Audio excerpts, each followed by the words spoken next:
Mazmur 98. Saat penyelamatan sudah dekat. Mazmur. Nyanyikanlah nyanyian baru bagi Tuhan, sebab Ia telah melakukan perbuatan-perbuatan yang ajaib. Keselamatan telah dikerjakan kepadanya oleh tangan kanannya, oleh lengannya yang kudus. Tuhan telah memperkenalkan keselamatan yang daripadanya, telah menyatakan keadilannya di depan mata bangsa-bangsa. Ia mengingat kasih setia dan kesetiaannya terhadap kaum Israel. Segala ujung bumi telah melihat keselamatan yang daripada Allah kita. Bersorak-soraklah bagi Tuhan, hai seluruh bumi. Bergembiralah, bersorak-sorailah, dan bermasmurlah. Bermasmurlah bagi Tuhan dengan kecapi dan lagu yang nyaring, dengan nafiri dan sangkakala yang nyaring. Bersorak-soraklah di hadapan Raja, yakni Tuhan. Biarlah gemuruh laut serta isinya, dunia serta yang diam di dalamnya. Biarlah sungai-sungai bertepuk tangan, dan gunung-gunung bersorak-sorai bersama-sama di hadapan Tuhan. Sebab Ia datang untuk menghakimi bumi. Ia akan menghakimi dunia dengan keadilan, dan bangsa-bangsa dengan kebenaran. Hiasan kepala wanita. Aku harus memuji kamu, sebab dalam segala sesuatu kamu tetap mengingat akan aku dan teguh berpegang pada ajaran yang kuteruskan kepadamu. Tetapi aku mau supaya kamu mengetahui hal ini, yaitu kepala dari tiap laki-laki ialah Kristus. Kepala dari perempuan ialah laki-laki, dan kepala dari Kristus ialah Allah. Tiap-tiap laki-laki yang berdoa atau bernubuat dengan kepala yang bertudung menghina kepalanya, tetapi tiap-tiap perempuan yang berdoa atau bernubuat dengan kepala yang tidak bertudung menghina kepalanya. Sebab ia sama dengan perempuan yang dicukur rambutnya. Sebab jika perempuan tidak mau menudungi kepalanya, maka haruslah ia juga menggunting rambutnya. Tetapi jika bagi perempuan adalah penghinaan bahwa rambutnya digunting atau dicukur, maka haruslah ia menudungi kepalanya. Sebab laki-laki tidak perlu menudungi kepalanya, ia menyinarkan gambaran dan kemuliaan Allah. Tetapi perempuan menyinarkan kemuliaan laki-laki. Sebab laki-laki tidak berasal dari perempuan, tetapi perempuan berasal dari laki-laki. Dan laki-laki tidak diciptakan karena perempuan, tetapi perempuan diciptakan karena laki-laki. Sebab itu, perempuan harus memakai tanda wibawa di kepalanya oleh karena para malaikat. Namun demikian, dalam Tuhan tidak ada perempuan tanpa laki-laki, dan tidak ada laki-laki tanpa perempuan. Sebab sama seperti perempuan berasal dari laki-laki, demikian pula laki-laki dilahirkan oleh perempuan. Dan segala sesuatu berasal dari Allah. Pertimbanganlah sendiri, patutkah perempuan berdoa kepada Allah dengan kepala yang tidak bertudung? Bukankah alam sendiri menyatakan kepadamu bahwa adalah kehinaan bagi laki-laki jika ia berambut panjang, tetapi bahwa adalah kehormatan bagi perempuan jika ia berambut panjang? Sebab rambut diberikan kepada perempuan untuk menjadi penudung. Tetapi jika ada orang yang mau membantah, kami maupun jemaat-jemaat Allah tidak mempunyai kebiasaan yang demikian. Kebiasaan-kebiasaan yang salah dalam perjamuan malam. Dalam peraturan-peraturan yang berikut, aku tidak dapat memuji kamu, sebab pertemuan-pertemuanmu tidak mendatangkan kebaikan, tetapi mendatangkan keburukan.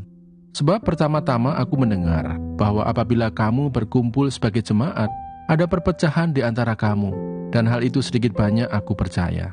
Sebab di antara kamu harus ada perpecahan, supaya nyata nanti siapakah di antara kamu yang tahan uji. Apabila kamu berkumpul, kamu bukanlah berkumpul untuk makan perjamuan Tuhan. Sebab pada perjamuan itu, tiap-tiap orang memakan dahulu makanannya sendiri, sehingga yang seorang lapar dan yang lain mabuk. Apakah kamu tidak mempunyai rumah sendiri untuk makan dan minum? Atau maukah kamu menghinakan jemaat Allah dan memalukan orang-orang yang tidak mempunyai apa-apa? Apakah yang kukatakan kepada kamu? Memuji kamu? Dalam hal ini, aku tidak memuji. Sebab apa yang telah kuteruskan kepadamu telah aku terima dari Tuhan, yaitu bahwa Tuhan Yesus pada malam waktu ia diserahkan, mengambil roti dan sesudah itu ia mengucap syukur atasnya. Ia memecah-mecahkannya dan berkata, "Inilah tubuhku yang diserahkan bagi kamu. Perbuatlah ini menjadi peringatan akan aku." Demikian juga ia mengambil cawan sesudah makan, lalu berkata, "Cawan ini adalah perjanjian baru yang dimeteraikan oleh darahku. Perbuatlah ini setiap kali kamu meminumnya menjadi peringatan akan aku. Sebab setiap kali kamu makan roti ini dan minum cawan ini, kamu memberitakan kematian Tuhan sampai ia datang. Jadi barang siapa dengan cara yang tidak layak makan roti atau minum cawan Tuhan, ia berdosa terhadap tubuh dan darah Tuhan.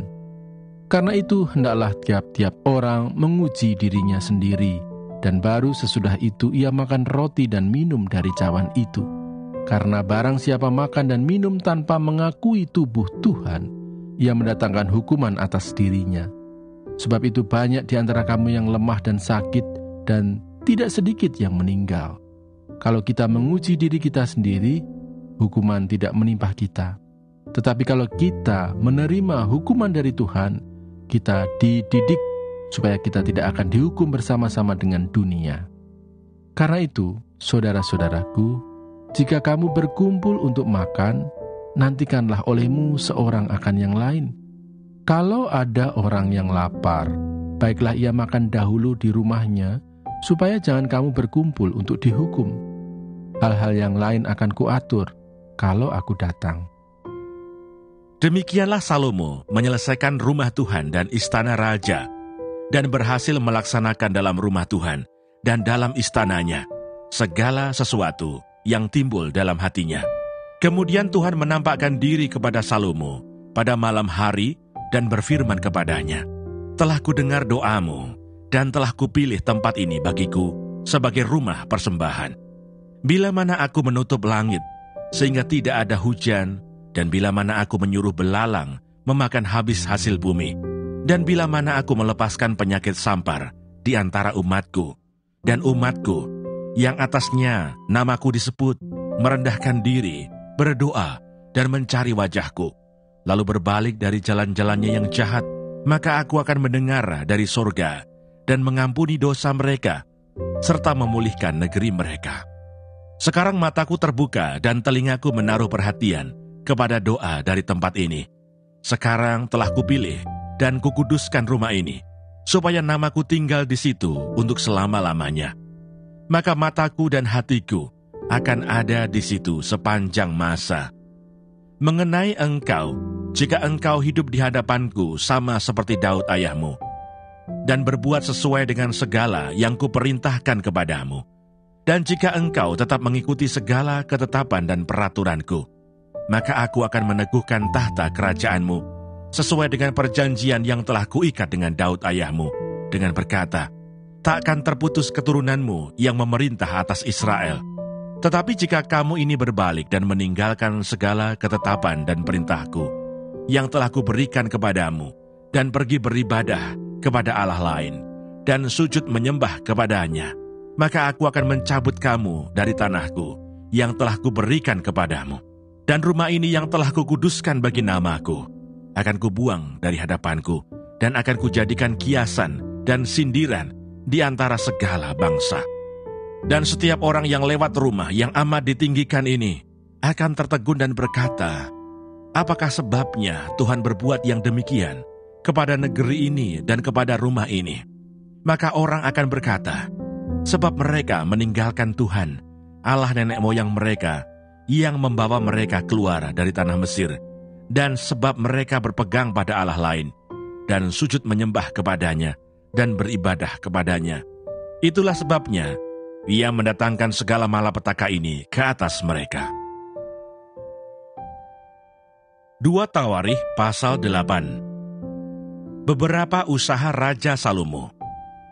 Setelah lewat 20 tahun selesailah Salomo mendirikan rumah Tuhan dan istananya sendiri. Maka Salomo memperkuat kota-kota yang diberikan Huram kepadanya, dan menyuruh orang Israel menetap di sana. Lalu Salomo pergi ke Hamat Soba dan menaklukkannya. Kemudian ia memperkuat Tadmor di padang gurun dan semua kota perbekalan yang didirikannya di Hamat. Ia memperkuat juga Bet-Horon Hulu dan Bet-Horon Hilir menjadi kota kubu yang bertembok, berpintu gerbang dan berpalang, dan juga Baalat dan segala kota perbekalan kepunyaan Salomo, segala kota tempat kereta, kota-kota tempat orang berkuda, dan apa saja yang Salomo ingin mendirikannya di Yerusalem, atau di Gunung Libanon, atau di segenap negeri kekuasaannya. Semua orang yang masih tinggal dari orang Het, orang Amori, orang Feris, orang Hewi, dan orang Yebus, yang tidak termasuk orang Israel, yakni keturunan bangsa-bangsa yang masih tinggal di negeri itu, dan yang tidak dibinasakan oleh orang Israel, merekalah yang dikerahkan Salomo untuk menjadi orang Rodi. Demikianlah mereka sampai hari ini. Tetapi orang Israel tidak ada yang dijadikan budak oleh Salomo untuk pekerjaannya, melainkan mereka menjadi prajurit atau perwira pasukan berkuda, atau panglima atas pasukan kereta dan pasukan berkuda. Dan inilah pemimpin-pemimpin umum Raja Salomo, 250 orang yang memerintah rakyat. Dan Salomo memindahkan anak Firaun dari kota Daud ke rumah yang didirikannya baginya, karena katanya, tidak boleh seorang istriku tinggal dalam istana Daud Raja Israel, karena tempat-tempat yang telah dimasuki tabut Tuhan adalah kudus. Lalu Salomo mempersembahkan korban-korban bakaran bagi Tuhan di atas mezbah Tuhan yang didirikannya di depan balai bait suci, sesuai dengan apa yang menurut perintah Musa ditetapkan sebagai korban untuk setiap hari, yakni pada hari-hari Sabat, pada bulan-bulan baru, dan 3 kali setahun, pada hari-hari raya, pada hari raya roti tidak beragi, pada hari raya 7 minggu, dan pada hari raya pondok daun. Dan menurut peraturan Daud ayahnya, ia menetapkan rombongan para imam dalam tugas jabatan mereka, dan orang-orang Lewi dalam tugas menyanyikan puji-pujian dan menyelenggarakan ibadah di hadapan para imam setiap hari menurut yang ditetapkan untuk hari itu, dan juga penunggu-penunggu pintu gerbang dalam rombongan mereka untuk setiap pintu gerbang. Karena demikianlah perintah Daud abdi Allah, mereka tidak menyimpang dari perintah raja mengenai para imam dan orang-orang Lewi dalam perkara apapun, juga mengenai perbendaharaan. Maka terlaksanalah segala pekerjaan Salomo dari hari dasar rumah Tuhan diletakkan sampai kepada hari rumah itu selesai. Dengan demikian selesailah sudah rumah Tuhan. Kemudian Salomo pergi ke Esion Geber dan ke Elot yang letaknya di tepi laut di tanah Edom. Dengan perantaraan anak buahnya Huram mengirim kapal-kapal kepadanya dan anak buah yang tahu tentang laut. Bersama-sama anak buah Salomo, mereka sampai ke Ofir, dan dari sana mereka mengambil 450 talenta emas yang mereka bawa kepada Raja Salomo. 2 Tawarikh pasal 9. Kunjungan Ratu Negeri Seba. Ketika Ratu Negeri Seba mendengar kabar tentang Salomo, maka dengan pasukan pengiring yang sangat besar dan dengan unta-unta yang membawa rempah-rempah, banyak emas dan batu permata yang mahal-mahal, datanglah ia ke Yerusalem, hendak menguji Salomo dengan teka-teki. Setelah ia sampai kepada Salomo, dipercakapkannyalah segala yang ada dalam hatinya dengan dia, dan Salomo menjawab segala pertanyaan ratu itu. Bagi Salomo tidak ada yang tersembunyi, yang tidak dapat dijawabnya untuk ratu itu. Ketika Ratu Negeri Seba melihat hikmat Salomo dan rumah yang telah didirikannya, makanan di mejanya, cara duduk pegawai-pegawainya, cara pelayan-pelayannya melayani dan berpakaian, juru-juru minumannya dan pakaian mereka, dan korban bakaran yang biasa dipersembahkannya di rumah Tuhan. Maka tercenganglah ratu itu, dan ia berkata kepada raja, "Benar juga kabar yang kudengar di negeriku tentang engkau dan tentang hikmatmu. Tetapi aku tidak percaya perkataan-perkataan mereka, sampai aku datang dan melihatnya dengan mataku sendiri. Sungguh, setengah dari hikmatmu yang besar itu belum diberitahukan kepadaku. Engkau melebihi kabar yang kudengar. Berbahagialah orang-orangmu dan berbahagialah para pegawaimu ini, yang selalu melayani engkau dan menyaksikan hikmat-Mu. Terpujilah Tuhan Allah-Mu, yang telah berkenan kepadamu sedemikian, hingga Ia mendudukkan engkau di atas tahtanya sebagai Raja untuk Tuhan Allah-Mu. Karena Allah-Mu mengasihi orang Israel, maka Ia menetapkan mereka untuk selama-lamanya, dan menjadikan engkau Raja atas mereka untuk melakukan keadilan dan kebenaran. Lalu diberikan kepada Raja 120 talenta emas dan sangat banyak rempah-rempah dan batu permata yang mahal-mahal. Tidak pernah lagi ada rempah-rempah seperti yang diberikan Ratu Negeri Sheba kepada Raja Salomo itu. Lagi pula hamba-hamba Huram dan hamba-hamba Salomo yang membawa emas dari Ofir, membawa juga kayu cendana dan batu permata yang mahal-mahal. Raja mengerjakan kayu cendana itu menjadi tangga-tangga untuk rumah Tuhan dan istana raja, dan juga menjadi kecapi dan gambus untuk para penyanyi. Hal seperti itu tidak pernah kelihatan sebelumnya di tanah Yehuda. Raja Salomo memberikan kepada Ratu Negeri Sheba segala yang dikehendakinya dan yang dimintanya, melebihi yang dibawa ratu itu untuk raja. Lalu ratu itu berangkat pulang ke negerinya bersama-sama dengan pegawai-pegawainya. Penghasilan Salomo dan kekayaannya.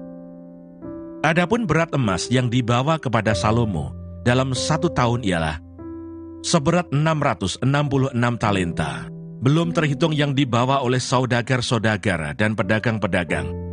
Juga semua raja Arab dan bupati-bupati di negeri itu membawa emas dan perak kepada Salomo. Raja Salomo membuat 200 perisai besar dari emas tempaan, 600 shikal emas tempaan dipakainya untuk setiap perisai besar. Ia membuat juga 300 perisai kecil dari emas tempaan. 300 shikal emas dipakainya untuk setiap perisai kecil. Lalu raja menaruh semuanya itu di dalam gedung hutan Libanon. Juga raja membuat tahta besar dari gading yang disalutnya dengan emas murni.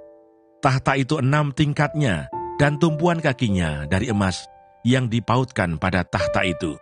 Dan pada kedua sisi tempat duduk ada kelek-kelek. Di samping kelek-kelek itu berdiri 2 singa, sedang 12 singa berdiri di atas ke-6 tingkat itu, sebelah menyebelah. Belum pernah diperbuat yang demikian bagi sesuatu kerajaan. Segala perkakas minuman Raja Salomo dari emas, dan segala barang di gedung hutan Libanon itu dari emas murni. Perak tidak dianggap berharga pada zaman Salomo, sebab raja mempunyai kapal-kapal yang berlayar ke Tarsis bersama-sama dengan orang-orang Huram. Dan sekali 3 tahun, kapal-kapal Tarsis itu datang membawa emas dan perak, serta gading, juga kera dan burung merak. Raja Salomo melebihi semua raja di bumi dalam hal kekayaan dan hikmat. Semua raja di bumi berikhtiar menghadap Salomo untuk menyaksikan hikmat yang telah ditaruh Allah di dalam hatinya. Mereka datang masing-masing membawa persembahannya, yakni barang-barang perak dan barang-barang emas, pakaian, senjata, rempah-rempah, kuda dan bagal, dan begitulah tahun demi tahun. Salomo mempunyai juga 4.000 kandang untuk kuda-kudanya dan kereta-keretanya, dan 12.000 orang berkuda yang ditempatkan dalam kota-kota kereta dan dekat raja di Yerusalem. Dan ia memerintah atas semua raja, mulai dari sungai Efrat sampai negeri orang Filistin dan sampai ke tapal batas Mesir. Raja membuat banyaknya perak di Yerusalem sama seperti batu, dan banyaknya pohon kayu aras sama seperti pohon ara yang tumbuh di daerah bukit. Kuda untuk Salomo didatangkan dari Misraim dan dari segala negeri. Salomo mati. Selebihnya dari riwayat Salomo dari awal sampai akhir, bukankah semuanya itu tertulis dalam riwayat Nabi Nathan dan dalam nubuat Ahia orang Silo itu, dan dalam penglihatan-penglihatan Ido, pelihat itu, tentang Yerobeam bin Nebat? Salomo memerintah di Yerusalem atas seluruh Israel 40 tahun lamanya.